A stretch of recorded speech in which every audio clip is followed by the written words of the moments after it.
الحمد لله نحمده ونستعينه ونستغفره ونؤمن به ونتوكل عليه ونعوذ بالله من شرور أنفسنا ومن سيئات أعمالنا من يهده الله فلا مضل له ومن يضلل فلا هادي له ونشهد أن لا إله إلا الله وحده لا شريك له ونشهد أن محمدا عبده ورسوله صلى الله عليه وعلى آله وصحبه وسلم. ما بعد، فقد قال الله تعالى في القرآن العظيم: أعوذ بالله من الشيطان الرجيم، بسم الله الرحمن الرحيم. إذا الشمس كورت وإذا النجوم انكدرت وإذا الجبال سيرت وإذا العشار عطلت وإذا الوحوش حشرت وإذا البحار سجرت وإذا النفوس زوجت وإذا الموءودة سئلت بأي ذنب قتلت.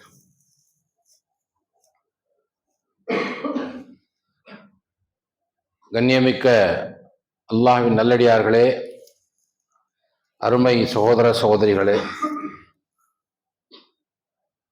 அல்ஹம்துலில்லாஹ், அல்லாஹ்வுடைய அளப்பெரும் கிருபையினாலே நாம் இந்த ஜும்மாவை அடையப்பட்டிருக்கிறோம். இதிலே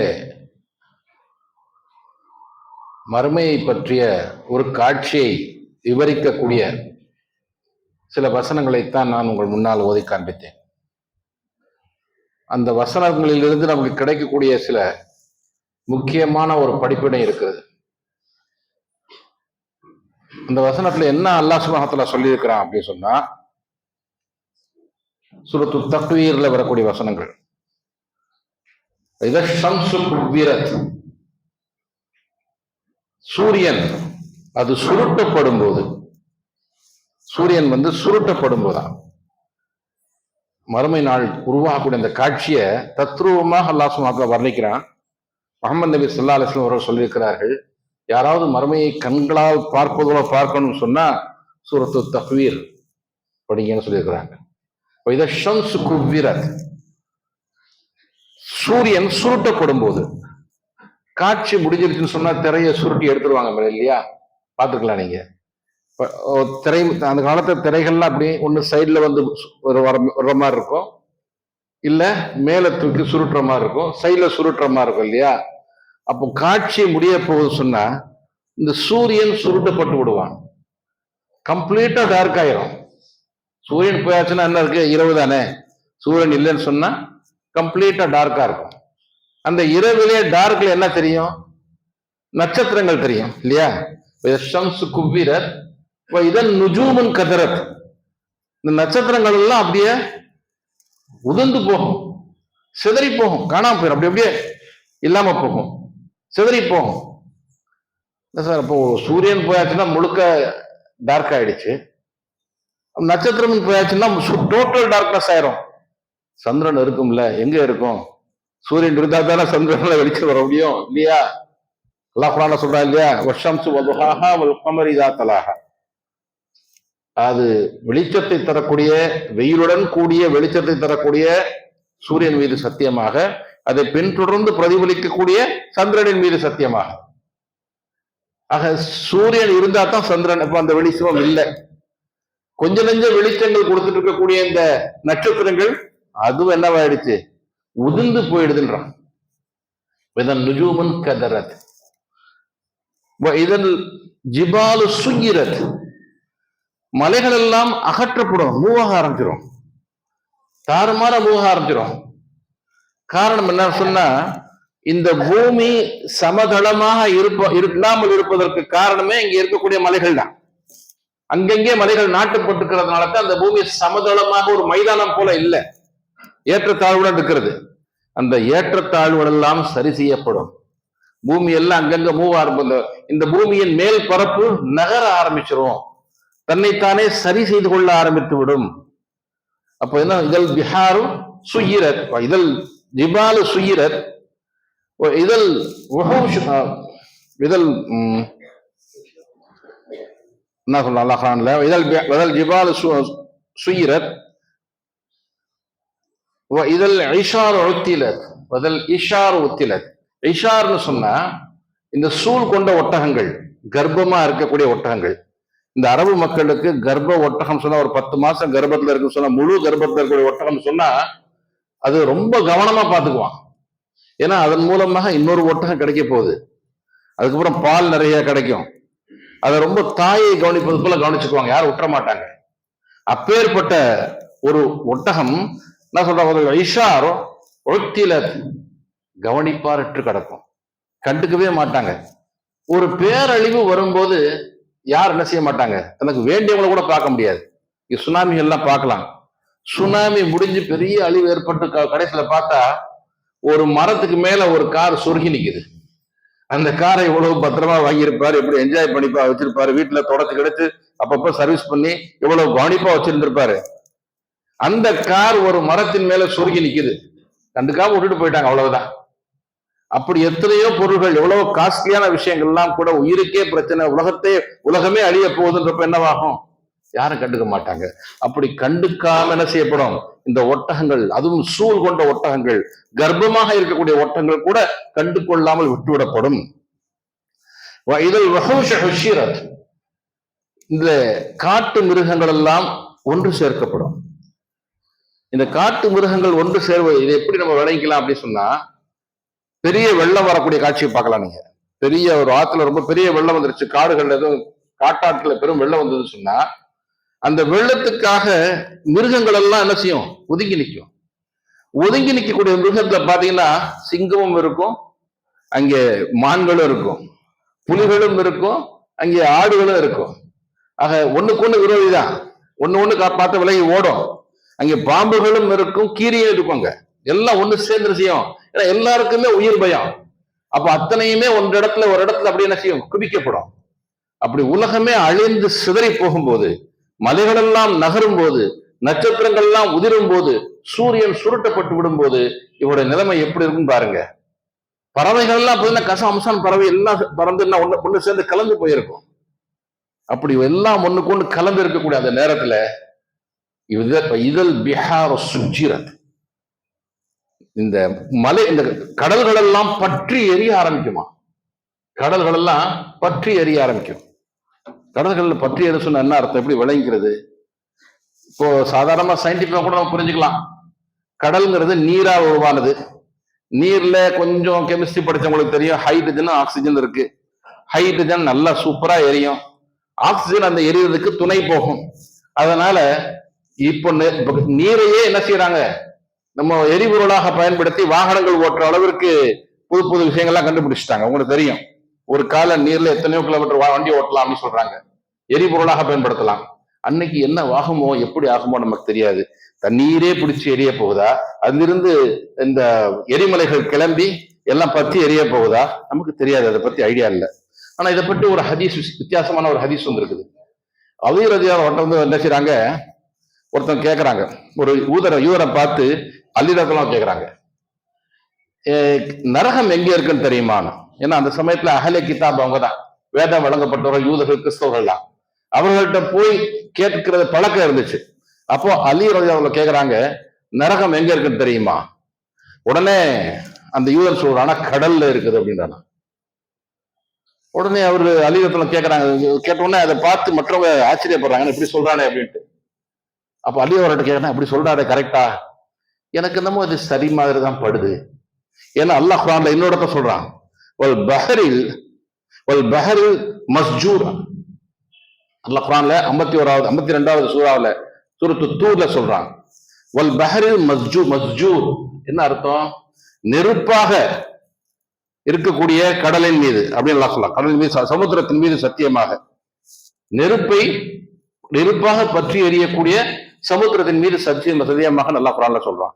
அந்த வசனத்தை சொல்லி காண்பி, குர்ஆன்ல இந்த கடலை சுட்டி காண்பிக்கும் போது நெருப்பு அல்லாஹ் சொல்றான், அதனால அவர் சொல்றதுல உண்மை இருந்தால் இருக்கலாம் அப்படிங்கிற ஒரு கருத்தை அலி அவர்கள், அவருடைய கருத்து, ரசூலுல்லாஹி அவர்கள் சொன்ன கருத்து இல்ல, அலி அவர்கள் சொன்ன கருத்து இந்த குர்ஆனுக்கு ஒரு விளக்கமா இருப்பதாக அவர் கருதினார். அந்த அளவுக்கு அல்லாஹ் சுப்ஹானஹு வ தஆலா இந்த கடலை கூட பற்றி எறியக்கூடிய ஒரு காட்சி உருவாக்குறான். பாத்தீங்களா?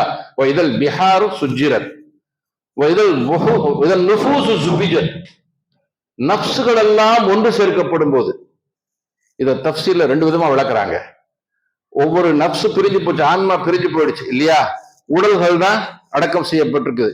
அந்த உடல்களை மறுபடியும் உருவாக்கி அதுல ஆன்மாவை அல்லாஹ் புகுத்துவான், ஒன்று சேர்ப்பான் அப்படிங்கிற ஒரு கருத்து இருக்குது. இன்னொரு கருத்து என்னன்னு சொன்னா, ஒத்த தன்மை உள்ள ஒத்த அந்தஸ்தை பெற்ற ஆன்மாக்கள் எல்லாம் ஒன்று சேர்க்கப்படும். அல்லாஹ் சூரத்துல் வாக்கியால சொல்றான் பாத்தீங்களா, வஸ்வாஜு சலாசான்ற 3 விதமான மக்கள் வருவாங்க. சஹாபுல் மைமனா, வலப்பக்கத்தில் உள்ள மக்கள். சஹாபுல் மைமனா அவங்க யாரு தெரியுமா? இடப்பக்கத்தில் உள்ள சஹாபுல் மஷ்அமா, இடப்பக்கத்தில் உள்ள மக்கள். சஹாபுல் மஷ்அமா அவர்கள் யாரு தெரியுமா? முந்திக் கொண்டவர்கள், முந்திக் கொண்டவர்கள். 3 பிரிவா சொல்றான்.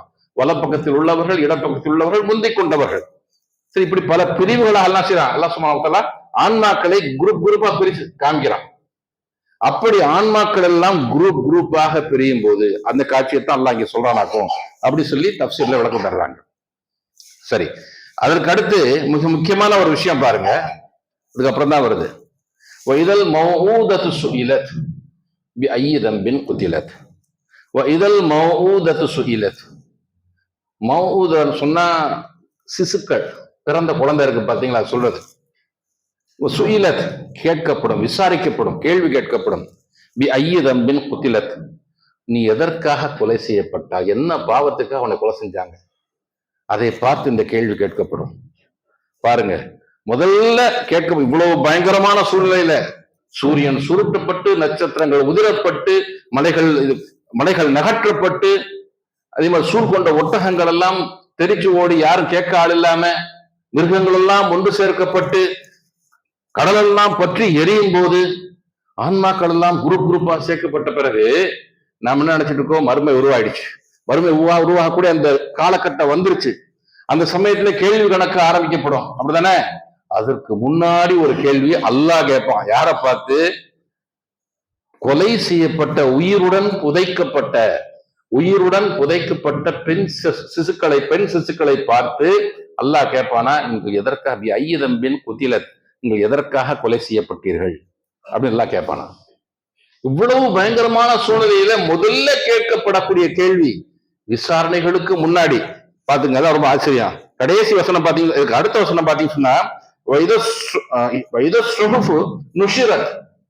சுஹுப்னு சொன்னா ஏடுகள். இந்த அல்லாஹ் தஆலா வலக்கையில நல்லவர்களுக்கு வலக்கையில ஏடு கொடுப்பான், கெட்டவர்களுக்கு மலாய்க்கமார் என்ன செய்வாங்க? இடக்கையில ஏடுகள் கொடுப்பாங்க. அவர்கள் ஏடுகளை சுமந்து கொண்டு வருவார்கள். அங்க சுமந்தப்பட்ட ஏடுல இருந்து எடுத்து என்ன செய்வான்? அல்லாஹ் சுப்ஹானஹு வ தஆலா வெளிப்படுத்தி காண்பிப்பான், ஒவ்வொருத்தருக்கும் வெளிப்படுத்தி காண்பிப்பான். அந்த சமயம் ஃபமையாமல் மிஸ்கால தரத்தின் ஹைரையரா ஃபமையாமல் மிஸ்கால தரத்தின் ஷரையரா. அணுவளவு நன்மை செய்திருந்தாலும் அது அங்கே வெளிப்படுத்தப்பட்டுவிடும், அணுவளவு தீமை செய்திருந்தாலும் அங்கே வெளிப்படுத்தப்பட்டுவிடும். அப்போ நம்முடைய நன்மை தீமைகளை பற்றிய விசாரணை ஆரம்பிப்பதற்கு முன்பே ஒரு விஷயம் ஆரம்பிச்சிருச்சு. என்ன ஆரம்பிச்சிருச்சு? ஒரு கேள்வி ஆரம்பிச்சிருச்சு அந்த இடத்துல. எல்லாத்துக்கும் முன்னாடி, மனிதர்கள் வாய் திறக்கிறதுக்கு முன்னாடி, மனிதர்களை வச்சு கொஸ்டின் பண்றதுக்கு முன்னாடியே உயிருடன் புதைக்கப்பட்ட, நல்லா கவனிங்க, உயிருடன் புதைக்கப்பட்ட கொலை செய்யப்பட்ட பெண் குழந்தைகளை பார்த்து, பெண் சிசுக்களை பார்த்து அல்லாஹ் கேட்பான், பிஅய்யி தம்பின் குதிலத், என்ன காரணத்துக்காக, என்ன பாவத்துக்காக உன்னை கொலை செய்தார்கள் கேட்பான். இதை பற்றிய விளக்கங்கள் வரும்போது எப்படி சொல்றாங்கன்னு பாருங்க. அல்லாஹ் சுப்ஹானஹு இடத்துல நீதி வழங்கக்கூடியவன். நீதி வழங்கன்னு சொன்னா யாருக்கு நீதி தேவையோ, யார் அநீதி இழைக்கப்பட்டிருக்காங்களோ அவங்க ஒரு பிராது கொடுக்கணும் இல்லையா? ஒரு கம்ப்ளைண்ட் கொடுக்கணும். எல்லாம் அந்த மாதிரி பண்ணிட்டாங்க, நீதான் அதுக்கு நீதி வழங்கணும் அப்படிதானே சொல்லணும். இந்த கம்ப்ளைண்ட் கொடுக்குற நிலைமையில யார் இருக்கிறா? சின்ன சிசுக்கள், உலகத்தையே பார்க்காதவங்க, மனிதர்களாக வாழாதவர்கள், அப்படி அல்பமான ஒரு பிறந்த உடனே இறந்து போனவங்க, அல்பமான சில மணி நேரங்கள்ல அப்படிப்பட்ட சிசுக்கள், சின்ன குழந்தைகள், அவங்களுக்கு கேட்கவும் தெரியாது இல்லையா?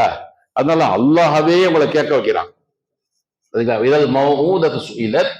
அந்த சிறு சிசுக்களை பார்த்து, உயிருடன் புதைக்கப்பட்ட பெண் சிசுக்களை பார்த்து அல்லாஹ் கேட்பான், பிஅய்யி தம்பின் குதிலத், நீங்கள் எதற்காக கொலை செய்யப்பட்டீர்கள், என்ன பாவத்துக்காக உன்னை கொண்டாங்க அப்படின்னு அவங்களை பார்த்து கேட்பானா. இதுல ரொம்ப பெரிய ஒரு விஷயம் அடங்கி இருக்கு. இதை கொலை செய்ய உலகத்துல அவங்களுக்கு தெரியும். ஆரம்பத்துல இந்த பெண் சிசு கொலைங்கிறது எப்படி இருந்தது, அது என்ன பரிணாம வளர்ச்சி அடைத்து இன்னைக்கு என்ன நிலையில இருக்குங்கிறத நம்ம பார்க்கணும். ஆரம்பத்துல பாத்தீங்கன்னு சொன்னா உயிருடன் பிறக்கிற குழந்தைய உயிருடன் அப்படியே புதைச்சிருவான். அவ்வளவு தூரத்துக்கு உள்ளம் வந்து ரொம்ப கடின உள்ளம் படைத்தவளா இருப்பாங்க. பெண் குழந்தை பிறந்துருச்சுன்னு சொன்னா அது ஒரு அவமானமான விஷயமாக கருதி, காரணம் அவங்களுக்கு பாதுகாப்பு கொடுக்கறது அந்த காலத்துல ரொம்ப கஷ்டமா இருந்துச்சு. அங்க இருக்கிற அரபி மக்களுடைய தன்மை எப்படி இருந்ததுன்னு சொன்னா, ஒரு பெண் வீட்டிலேயே தனியா வந்தாலோ தனியாக போனாலோ அதை போய் பலவந்தமாக பாலியல் வன்கொடுமை செஞ்சுட்டு இங்க வந்து பெருமையா பேசிக்குவோனா, அந்த பெண்ணை நான் வீட்டை புகுந்து கற்பழிச்சிட்டேன் அப்படி சொல்லி பெருமையா சொல்லிக்குவோனா எல்லாரும் என்ஜாய் பண்ணுவாங்களாம். அந்த மாதிரி ஒரு மோசமான ஒரு கலாச்சாரத்துல அந்த அரபு மக்கள் வாழ்ந்து கொண்டிருந்தார்கள். அவர்களுக்கு மத்தியில போய் அல்லாஹ் என்ன சொல்றான், உயிருடன் அதனால அந்த அவர்களுக்கு மத்தியில வாழ வைக்க முடியாது, குழந்தையை பெற்று அதை கண்ணியமா வளர்க்க முடியாதுங்கிற ஒரு பயம் இருந்ததுனால தான் என்ன செஞ்சாங்க, பெண் குழந்தை பிறந்த உடனே அதை கொண்டு போய் புதைச்சிட்டாங்க. அப்படி புதைக்காம விட்ட ஒரு பெண் குழந்தைய ஒரு சஹாபி இஸ்லாத்துக்கு வர்றதற்கு முன்னாடி அது நல்லா வளர்ந்து வந்துருச்சு. பிற்பாடு தன்னோட குழந்தைன்னு தெரிஞ்ச உடனே பேசுற அளவுக்கு வந்த பிறகு அதை கொண்டு போய் அநியாயமா புதைச்சாராம். புதைக்கும் போது அந்த குழந்தை ஒரு தாடியில பட்டிருந்த அந்த மண் இருக்கு பாத்தீங்களா, அது தட்டி விட்டுச்சான். அப்போ அது அப்படி அந்த அந்த காட்சி சொல்லும் போது ரொம்ப கதறாரு, அழுகுறாரு. ரசூலுல்லாஹி அவர்கிட்ட போய் சொல்றாங்க, யார சொல்லலாம் இந்த மாதிரி பண்ணிருக்கோம், என்ன செய்யறது, ஒரு அடிமையை விடுதலை பண்ணுங்க, என்னிடத்துல ஒட்டகங்கள் இருக்கு. அப்போ ஒட்டகங்களா, எத்தனை குழந்தைகளை கொலை செய்கிறீர்களோ அத்தனை ஒட்டகங்களை நீங்க என்ன செய்யுங்க, அறுத்து அல்லாவுக்காக பலியிடுங்க, பலியிட்டு ஏழைகளுக்கு கொடுங்க அப்படின்னு சொன்னாங்களாம். என்ன செய்யறது, நடந்து முடிஞ்சு போச்சு, அதுக்கப்புறம் ஒன்றும் செய்ய முடியாது. இப்போ ஆரம்பத்துல பெண் குழந்தைகளை கொலை செய்வதாக இருந்தது. அது எப்படி, பிறந்த குழந்தைகளை உயிருடன் புதைப்பது, அதான் உயிருடன் புதைக்கப்பட்ட அந்த சிசுக்களை பார்த்து கேட்கப்படும், ஐயதம்பின் குத்தில, நீங்கள் எதற்காக கொலை செய்யப்பட்டீர்கள் என்று கேட்கப்படும். அதுவே என்னமா மாறிச்சு பாருங்க. கொஞ்சம் இன்னொரு பக்கம் வந்து சொன்னா, இங்க தமிழ்நாட்டுல தென் தமிழகத்துல பாத்தீங்க சொன்னா, ஆண்டிப்பட்டி உசிலம்பட்டி இந்த மாதிரி ஏரியாக்கெல்லாம் போய் பாத்தீங்க சொன்னா என்ன மாதிரி வந்திருக்கு. அது ஒருத்தர் பேட்டியை கொடுத்திருந்தாரு, பிறந்த குழந்தைக்கு கள்ளிப்பாலை ஊத்தி கொலை செஞ்சிருவாங்க, அதுக்கப்புறம் கொண்டு போய் புதைச்சிருவாங்க. இன்னும் ஒருத்தர் சொல்றாங்க, பிறந்த குழந்தைக்கு இந்த அரிசி இருக்கு பாத்தீங்களா, அதை அப்படியே வாயில போட்டுருவாங்களாம், அது தொண்டையில மூச்சுக்குழல்ல மாட்டி அறுத்து அது செத்து போயிருமா.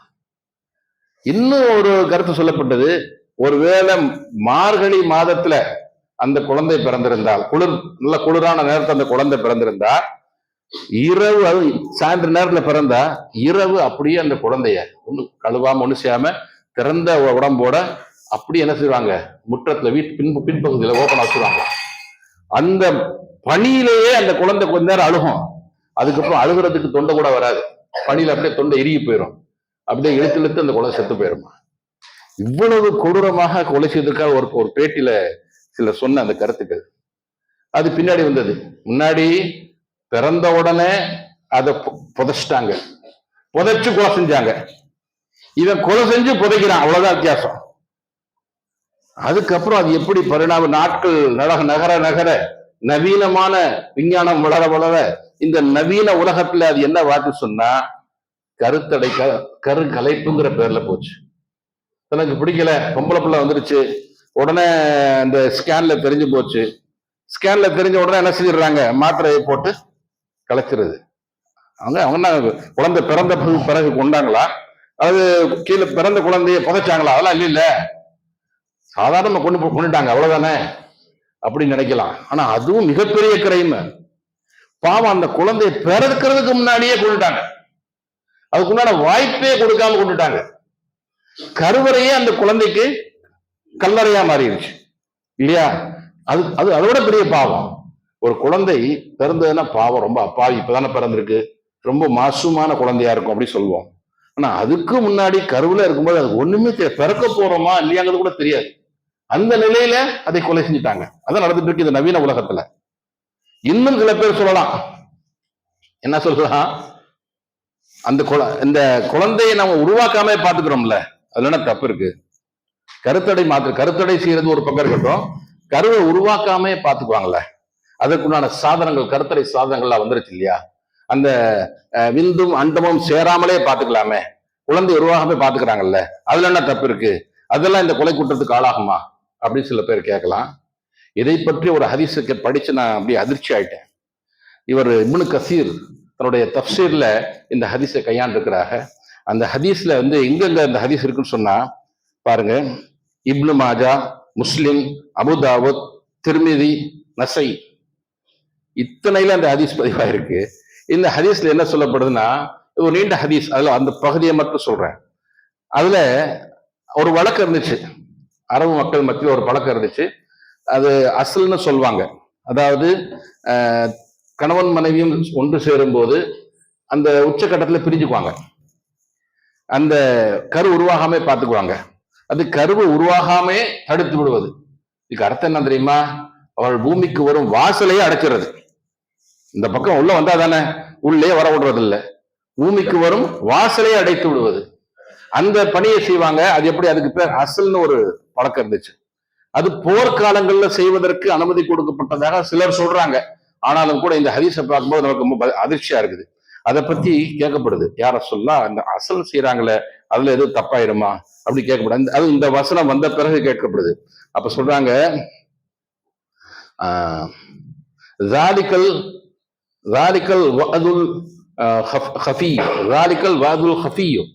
இது ஒரு மறைமுகமாக செய்யப்படக்கூடிய சிசு கொலையாகும்.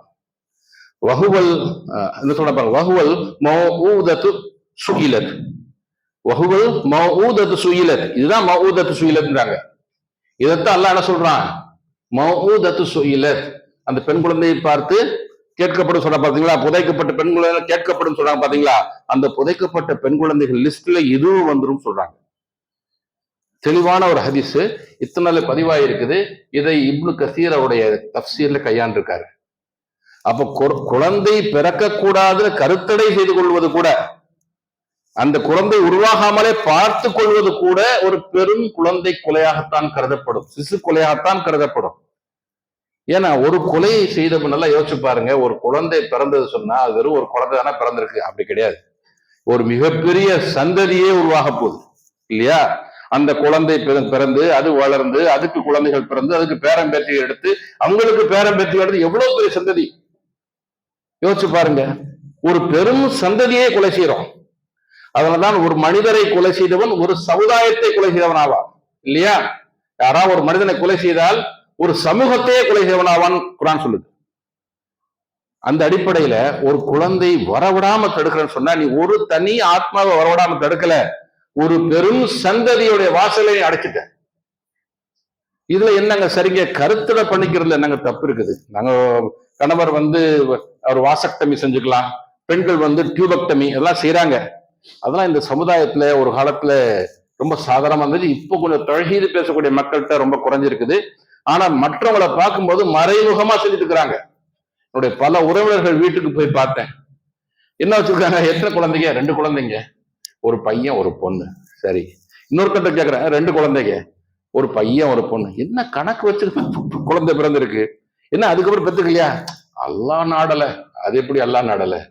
என்னமோ எல்லாரும் சொல்லி வச்ச மாதிரி கம்பெனில ஆர்டர் பண்ணி ஒரு பொண்ணு ஒரு பையன் என்ன சொல்லி வச்சு வாங்கின மாதிரி அப்படி எப்படி இருக்கு பாருங்க. ஆர்டர் கொடுத்து வாங்கினதா 2 இட்லி ஒரு வடன் வாங்குறாங்க இல்லையா? அந்த மாதிரி ஒரு பையன் ஒரு பொண்ணு போதும். இது பல குடும்பத்துல அப்படி வச்சிருக்கிறாங்க. இது தொடர்ந்து செய்யப்பட்ட பிரச்சாரத்தின் விளைவு. என்ன பிரச்சாரம்? 2க்கு மேல் எப்போதும் வேண்டாம், நாம் இருவர் நமக்கு இருவர், நமக்கு ஒரு நாமே குழந்தை நமக்கு ஏன் குழந்தை, இப்படி எல்லாம் பேச ஆரம்பிச்சாங்க இல்லையா? இந்த பிரச்சாரம் தொடர்ந்து செஞ்சு அதுலயும் பாத்தீங்கன்னா அழகான குடும்பம், 2 பிள்ளைங்க, ஒரு அழகான சிறு குடும்பம் இப்படிம்பாங்க. அந்த குடும்பம் அழகான குடும்பமா. ஆனா நம்முடைய முன்னோர்கள் எதை அழகான குடும்பம்னு சொன்னா மிகப்பெரிய குடும்பத்தை, பேரன் பேத்தி பாப்பாட்டம் எல்லாரும் இருப்பாங்க அந்த குடும்பத்துல. ஒரு குடும்பம் சொன்னா ஒரு 20 பேர் 10 பேர் 20 பேர் இருப்பாங்க. அதுதான் ஒரு பெரிய குடும்பிம்பாங்க அவங்கள. அந்த சமுதாயத்துல ஒரு தனி மதிப்பு கொடுக்க ஆரம்பிச்சிருவாங்க. வாரிசு இல்லாதவர்களை கேவலமா பார்ப்பாங்க. முஹம்மது நபி ஸல்லல்லாஹு அலைஹி வஸல்லம் அவர்களை பார்த்து அரபிகளை என்ன சொன்னாங்க? வாரிசு இல்லாதவர்னு சொன்னாங்க. ஆண் வாரிசு இல்லையா? இப்போ அந்த மாதிரி நிறைய குழந்தைகளை பெற்றுக் கொள்வதுங்கிறது ஒரு பெருமையான விஷயமாக சமுதாயத்தில் ஒரு அந்தஸ்து தரக்கூடிய விஷயமா இருந்தது. பிற்பாடு அது எப்படி சித்தரிக்கப்பட்டாச்சுன்னு சொன்னா, ஏன் இந்த மாதிரி சித்தரிக்க நினைக்கிறீங்க? எல்லாம் அது அவங்களுடைய இந்த பிரச்சாரத்துக்கு பின்னாடி இருக்கக்கூடிய அந்த கருத்தை பார்த்தா தெரிஞ்சு போயிடும். எப்படி ஆரம்பத்துல பாத்தீங்க சொன்னா நிறைய குழந்தைகள் பிறக்கிறத பத்தி ஒன்றும் பேசல. அதுக்கப்புறம் பாத்தீங்கன்னா அவனால அந்த குழந்தைகளுக்கு வேலை கொடுக்க முடியல, கவர்மெண்டால அந்த குழந்தைகளுக்கு வசதிகள் ஏற்படுத்தி தர முடியல. ஏன்? கரப்ஷன். அவன்கிட்ட இருந்த கரப்ஷன், ஊழல், அவன்கிட்ட இருந்த பொருளாதார சீர்கேடு, அதை தவறாக பயன்படுத்தியது. இந்த கார்பரேட் முதலாளிகளுக்கு அதெல்லாம் வாரி கொடுத்தது. அதன் விளைவாக என்னவாச்சுன்னு சொன்னா மக்களுக்கு ஏற்ற வசதிகள் செய்து கொடுக்க முடியல. அதுவும் கார்பரேட் கம்பெனியுடைய அழுத்தம் வேறு. அவன் ஒரு பெரிய இண்டஸ்ட்ரி ஆரம்பிச்சான்னு வச்சுக்கோங்க, அதுல வேலை பார்க்கறவங்களுக்கு நிறைய குழந்தைகள் இருந்தா அவங்க நிறைய எதிர்பார்ப்பாங்க.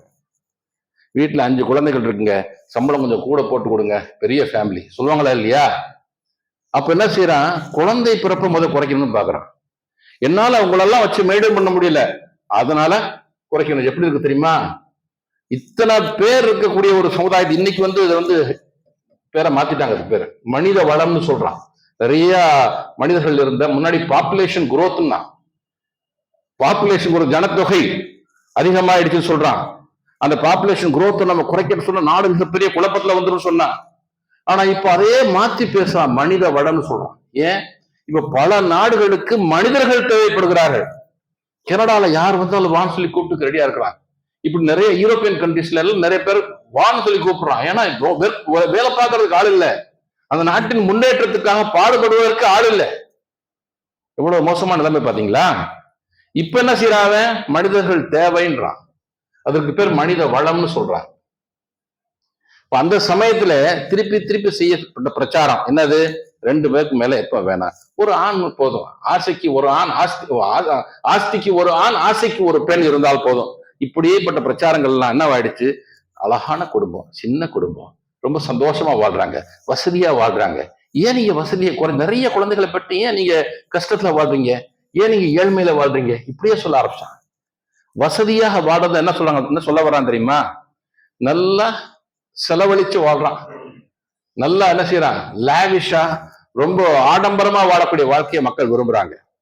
ஒரு குடும்பம், 2 பிள்ளைங்க, ஒரு ஆண் ஒரு பெண், கூடவே ஒரு கார் இருக்கணும், ஒரு சின்ன ஒரு வீடு இருக்கணும், ஒரு 2 பெட்ரூம் 2 BHK வீடு இருந்தா போதும். இதெல்லாம் இருந்தா கொஞ்சம் நல்லா இருக்கும். இதெல்லாம் இல்லாமலும் நிறைய பேரோட வாழக்கூடியவங்க இருக்காங்க. அவர்கள் எல்லாம் தன்னுடைய உணவை, வாழ்க்கையை பங்கு போடுவதற்கு தயாரா இருக்கிறாங்க. ஏன் நீங்க 2 பேர் சாப்பிடறதுக்கே போதுமானது இல்லை, நீங்க உங்க சம்பாத்தியத்துல நிறைய குழந்தைகள் பெற்றா எப்படி சாப்பாடு போடுவீங்க? அல்லாஹ் குர்ஆன்ல சொல்றான், வறுமைக்கு பயந்து நீங்கள் குழந்தைகளை கொலை செய்து விடாதீர்கள். நஹ்னு நர்சுகுஹும் வ இய்யாக்கும், நாம் தான் அவர்களுக்கு உணவளிக்கிறோம், உங்களுக்கும் நாம் தான் உணவளிக்கிறோம். அல்லாஹ் சாப்பாடு தர்றான். குழந்தை பிறந்ததுனால சாப்பாடு நம்மளோட ஒரு 2 கவலை சாப்பிடறதுல ஒரு கவலை அந்த குழந்தைக்கு கொடுக்கறதுனால நம்ம குறைஞ்சிட மாட்டோம். அந்த குழந்தையை கொண்டு எல்லாம் பெரிய பரக்கத்தை உருவாக்க வாய்ப்பு இருக்கு. நிறைய குழந்தைகள் பெற்றுக்கிறதுனால இன்னும் பெரிய லாஸ் ஆயிரும், அப்படி கிடையாது. ஒவ்வொரு குழந்தைக்கும் பூமிக்கு அனுப்பும் போது அதற்கு தேவையான உணவையும் சேர்த்து எல்லாத்தையும் நம்ம நிர்ணயிக்கிறோம். நீங்க ஒண்ணு தந்துட போறதில்லை. ஆனா நாம தான் எல்லாம் தரப்போறதாக நினைச்சுக்கிட்டு என்ன செய்யறோம், குழந்தை பிறந்து ஐயோ போச்சே என்னோட உணவை தேடி வந்துருவாங்களே அப்படிங்கிற ஒரு பயம் வந்துருது. அல்லாஹ் என்ன சொல்றான், நஹ்னு நர்சுகுஹும் வ இய்யாக்கும், நாம் தான் அவர்களுக்கு உணவளிக்கிறோம், உங்களுக்கும் நாம் தான் உணவளிக்கிறோம் அப்படின்னு எல்லாம் சொல்றான். நம்ம உணவை எப்படி எல்லாம் நிர்ணயிச்சானோ அதே போல அந்த குழந்தைக்கும் உணவை நிர்ணயித்திருப்பான். அதனாலதான் இந்த குழந்தையை பெறுவதை நிறுத்த வேண்டும்னு சொன்னப்போ ஒரு பெண் எந்திரிச்சு சொன்னாலாம், அந்த பிரச்சாரம் செய்யக்கூடிய பிரச்சாரம், என் குழந்தை என்னப்பா வெறும் வாயும் வயிறோடுமா மட்டுமா பிறக்குது, 2 கை 2 காலோட பிறக்குதுலன்னாலாம். அதாவது அந்த குழந்தைக்கு உழைக்க தெரியும்ல, அந்த உழைப்புல 4 பேர் என்ன செய்வான், வாழ்வான். அதான் உண்மை.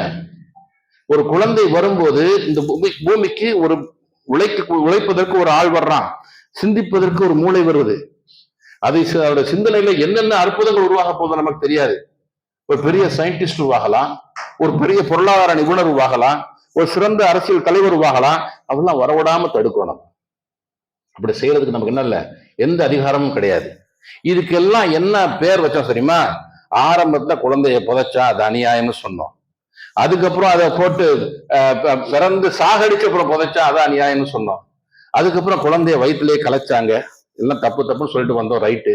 ஆனா இந்த நவீன உலகத்துல இந்த குழந்தைகள் பிறவிடாம தடுக்குது. போக போய் என்னாச்சு பாருங்க, ஆரம்பத்துல பெண் குழந்தையை மட்டும்தான் கொலை செஞ்சாங்க.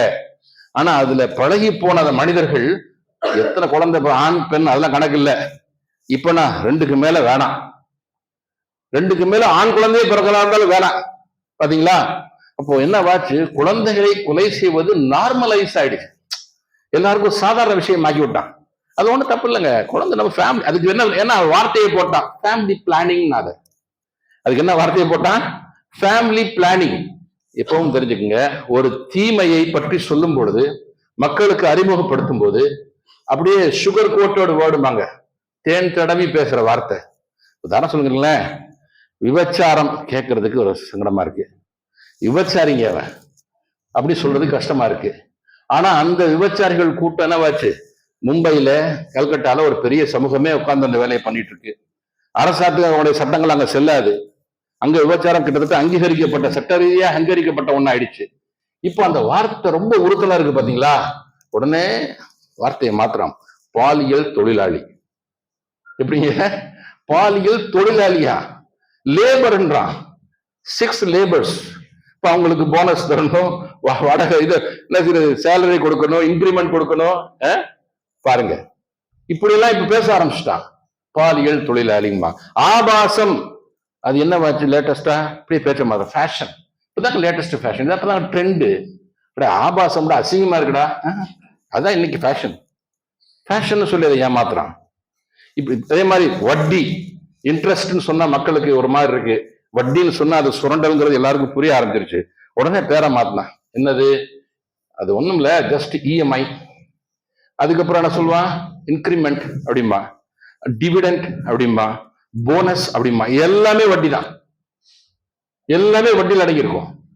இப்போ ஒரு வார்த்தைய இன்னொரு வார்த்தையாக மாற்றி ரொம்ப ஈஸியா நம்ம வாழ்க்கையில கொண்டாந்து சொருகி விட்டுறான்.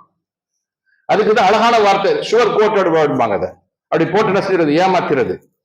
அப்படிதான் என்ன செய்யறான், இந்த குழந்தைகளை கொலை செய்யக்கூடிய படுபாதக கொலைகார செயல ஃபேமிலி பிளானிங். ஒரு ஃபேமிலியை நல்லா பிளான் பண்ணி தாங்க நடத்தணும். நம்மளால வருமானம் இல்லைன்னு சொன்னா நீங்க பாட்டுக்கு குழந்தை பெற்றுட்டீங்கன்னா என்ன அர்த்தம்? அது பிரச்சனை தானே. இது எப்படி இருக்கு தெரியுமா? என் காலுக்கு ஒரு செருப்பு வாங்க போனேன். என் காலு சைஸுக்கு தான் நான் செருப்பு வாங்கணும். ஆனா செருப்பு சைஸ் சின்னதா இருக்கு, என்ன செய்யறது? காலை கொஞ்சம் லேசா வெட்டிக்குவோம் அப்படிங்கிற மாதிரி இருக்கு. ஐயா, எனக்கு என்ன ஃபேமிலியோ அந்த ஃபேமிலிக்கு ஏற்ற மாதிரி நான் பிளான் பண்ணணும். அதான் ஃபேமிலி பிளானிங். எங்க ஃபேமிலியில 5 மெம்பர்ஸ் இருக்காங்க, அதுக்கு ஏற்றாப்புல என்ன செய்யணும்? வருமானத்துக்கு நான் வழி பண்ணணும், கொஞ்சம் அதிகமா உழைக்க என்ன உழைச்சிடணும். இதுக்காக நிறைய எக்ஸ்ட்ரா வேலை பண்ணணுமா, சைடு பிசினஸ் பண்ணணுமா, பண்ணுங்க. அதை சம்பாதிக்கிறதுக்கு வழியை பாருங்க. காலுக்கேற்ற செருப்பை தேடுங்க, செருப்புக்கேற்ற காலை வெட்டிக்காதீங்க. அந்த தப்பு தான் நம்ம தொடர்ந்து செய்யறோம். இப்போ ரொம்ப மாறி இருக்கிறாங்க. அந்த மாதிரி தொடர்ந்து தப்பு செஞ்சதுனால தமிழ்நாடு என்ன வாச்சு பாத்தீங்களா? இப்ப என்ன டீலிமிட்டேஷன் வந்திருக்க சட்டம் வரக்கூடாது, அப்ரூவ் பண்ண போறாங்க பார்லிமெண்ட்ல. ஒண்ணும் செய்ய முடியாது. இங்க நம்முடைய முதல்வர் ஸ்டாலின் கத்திக்கிட்டு இருக்காரு, எதுவும் நடக்காது. கொண்டாட லிமிடேஷன் சொல்லி கொண்டாட போறான். நமக்கு எல்லாரும் நம்முடைய பிரதிநிதித்துவம் 7.2%. நம்முடைய பார்லிமெண்ட்ல நமக்கு இருந்த பிரதிநிதித்துவம் என்னவாக போகுது? 5 சம்திங் ஆக போகுது, குறையுது. நம்ம என்ன தப்பு செஞ்சோம்? ஃபேமிலி பிளானிங்கிற அழகான வார்த்தையில சிக்கி தவிச்சிட்டோம். அதுல சிக்காத உத்தரப்பிரதேச சார்ந்த மக்கள், மற்ற மக்கள் எல்லாம் என்ன ஆயிட்டாங்க? உத்தரப்பிரதேசத்துல கிட்டத்தட்ட டபுள் மடங்கு அவங்களுக்கு பிரதிநிதித்துவம் கிடைக்குது. ஏற்கனவே கிடைச்ச பிரதிநிதித்துவம் டபுள் மடங்கு அவங்களுக்கு கிடைக்க போகுது. அப்போ யாராவது ஒருத்தன் உத்தரப்பிரதேசத்துல ஜெயிச்சு வந்துட்டான்னு சொன்னா அவன் தானே செய்வான்? பிரதமரா இருப்பான். இந்த நாட்டை அவன் தான் ஆள போறான். இந்த நாட்டை ஆள்வதிலே, நாட்டின் சட்டத்திட்டங்களை மாற்றுவதிலே நமக்கு இருந்த அந்த இடம் இருக்கு பாருங்க, அது நம்ம விட்டு பறி போயிட்டு இருக்கு. யோசிச்சு பாருங்க. அதனால இந்த ஃபேமிலி பிளானிங்கிற அழகான வார்த்தை கொண்டு அண்மையை சொல்றது ஃபேமிலி கில்லிங். இது படுகொலை, இது பகிரங்கமான கொலை. தெரிஞ்சே கொலை செய்யறோம். நம்முடைய ஒரு சந்ததியே வர விடாம பண்றோம். மிகப்பெரிய ஒரு என்ன சொல்றது, சந்ததியா கொலை செய்யக்கூடிய காரியத்தை பண்ணிட்டு இருக்கிறோம். அதனால வல்ல இறைவன் நமக்கு கற்றுக் கொடுத்த வாழ்க்கை முறையை வாழ்வோம். அந்த வாழ்க்கை முறை இயற்கையானது, இயல்பானது. அதுவும் இந்த குறிப்பாக பெண்கள் இடத்துல இதை கொண்டாந்து சேர்க்கிறான் அந்த கருத்தை. நீங்க என்ன இதெல்லாம் பெண்ணுடைய பெண்ணியத்தை சொல்றான். பெண்ணியம், பெண்ணுரிமை பேசக்கூடியவர்கள் நீங்க என்ன குழந்தை பெற்றுக்கிற மிஷினா அப்படின்னு கேட்கிறான். இந்த பெண்கள் கேட்கிறாங்க, குழந்தை பெற்றுக்கிற மிஷினா? இது ஒரு எவ்வளவு பெரிய அபத்தமான கேள்வி பாருங்க. அல்லாஹ் சுப்ஹானஹு வ தஆலா அவர்களுக்கு பிரத்யேகமாக என்ன செய்திருக்கிறான்? அந்த உறுப்பை, கருவறைங்கிற உறுப்பை கொடுத்துக்கிறான், கர்ப்பப்பைங்கிற உறுப்பை கொடுத்துக்கிறான். அதை அவர்கள் பயன்படுத்துறாங்க. அதான் மிஷின் அர்த்தமா? ஒருத்தன் யூரின் பாஸ் பண்றான், நான் யூரின் பாஸ் பண்ற மிஷினான்னு கேட்பானா? ஒருத்தன் டாய்லெட்டுக்கு போறான், நான் டாய்லெட்டுக்கு போற மிஷினான்னு கேட்பானா? இல்லையே. உடம்புல இருக்கக்கூடிய உறுப்பு இதற்காகத்தான் இருக்கு, அதனை பயன்படுத்துற, அவ்வளவுதானே. ஆனா இப்படி என்ன செய்யறாங்க? உங்களுக்கு பெண்களுக்குன்னு சொல்லி கருப்பை கொடுத்துருக்கான். அதன் மூலமாக இனப்பெருக்கத்துக்கு இறைவன் வழி செய்திருக்கிறான். அதை போய் நீ நான் மிஷினான்னு கேட்ட என்ன அர்த்தம்? ஒரு மிஷின் இன்னொரு மிஷினை பெத்து போடுமா என்ன? இல்ல. ஆனா இப்படி எல்லாம் சொல்லி பெண்களுடைய ஆசை இது பண்ணி உங்கள் உரிமை போகுது, நீங்க கஷ்டப்பட்டு நீங்க தான் குழந்தை பெற்றுக்கிறீங்க. ஆண்கள் பாத்தீங்களா ஜாலியா இத்தையா வம்பா இருக்குது. அதுக்கு ஒவ்வொரு ஆண்களும் மாற்றி குழந்தை பெற்றுக்க சொல்றான். அவன் இயற்கைக்கு முரணான சிந்தனையை கொண்டு வர்றான். இயற்கைக்கு மாற்றமான சிந்தனையை பெண்கள் உள்ளத்துல விதைக்கிறான். அதை வச்சுக்கிட்டு பெண்கள் என்ன ஆயிராங்க, மாறி போயிடுறாங்க. அவங்களே சொல்றாங்க வேணா வேணா போதும், என்ன ரெண்டு கொள்ள முடியாது. அதை விட கொடுமை, அந்த நேரம் வர்றதுக்கு முன்னாடியே சில பெண்கள் சிஸ்டரின் பண்ண சொல்றாங்க. அந்த வழியெல்லாம் தாங்க முடியாது, சிம்பிளா சிஸ்டரின் பண்ணிருங்க. என்ன நடக்குது, குழந்தை பிறக்கிறது மாதிரி இங்க ஒரு கூத்து நடக்கிற மாதிரி வேற எங்கேயும் நடக்கிறது இல்லை. ஆக அது ஒரு இயற்கையாக இயல்பாக அல்லாஹ் தந்திருக்கக்கூடிய ஒரு பெரிய நியமத்தை என்ன பண்ணிட்டு இருக்கிறோம், நம்ம நாசப்படுத்தி கோரப்படுத்தி அதை படுகொலை செய்து கொண்டு அதுக்கு டீசென்டான ஃபேமிலி பிளானிங்கிற வார்த்தையை போட்டுட்டு இருக்கிறோம். வல்ல இறைவன் உங்களுக்கும் எனக்கும் இதை பற்றிய தெளிவான ஞானத்தை கொடுத்து நல்ல சந்ததிகளை உருவாக்கக்கூடிய மக்களாக நம்ம ஆக்கிவிட வேண்டும். நம்ம சந்ததிகளை இழந்துட்டோம்னு வச்சுக்கோங்க, பிற்காலத்துல வருங்காலம் நமக்கு மோசமான ஒரு காலமாக இருக்கும். வல்ல இறைவன் அந்த நிலையிலிருந்து நம்ம அனைவரையும் காப்பாற்றுவானாக. ஆமீன்.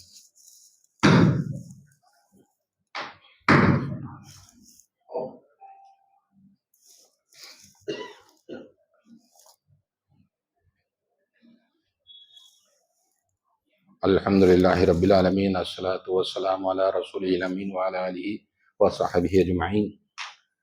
அஊது பில்லாஹி மினஷ் ஷைத்தானிர் ரஜீம். பிஸ்மில்லாஹிர் ரஹ்மானிர் ரஹீம். இன்னல்லாஹ வ மலாயிகத்தஹு யுஸல்லூன அலன் நபி யா அய்யுஹல்லதீன ஆமனூ ஸல்லு அலைஹி வ ஸல்லிமூ தஸ்லீமா. اللهم صل على محمد وعلى محمد كما صليت على ابراهيم وعلى ال ابراهيم انك حميد مجيد. اللهم بارك على محمد وعلى ال محمد كما باركت على ابراهيم وعلى ال ابراهيم انك حميد مجيد. اللهم انصر من نصر دين سيدنا محمد صلى الله عليه وسلم واجعلنا منهم، وخذل من خذل دين سيدنا محمد صلى الله عليه وسلم ولا تجعلنا منهم. اللهم اغفر لي والمؤمنين والمؤمنات والمسلمين والمسلمات الاحياء منهم والاموات انك مجيب الدعوات برحمتك يا ارحم الراحمين. أعوذ بالله من الشيطان الرجيم. بسم الله الرحمن الرحيم. إن الله يأمر بالعدل والإحسان وإيتاء ذي القربى وينهى عن الفحشاء والمنكر والبغي يعظكم لعلكم تذكرون ولذكر الله تعالى وأكبر.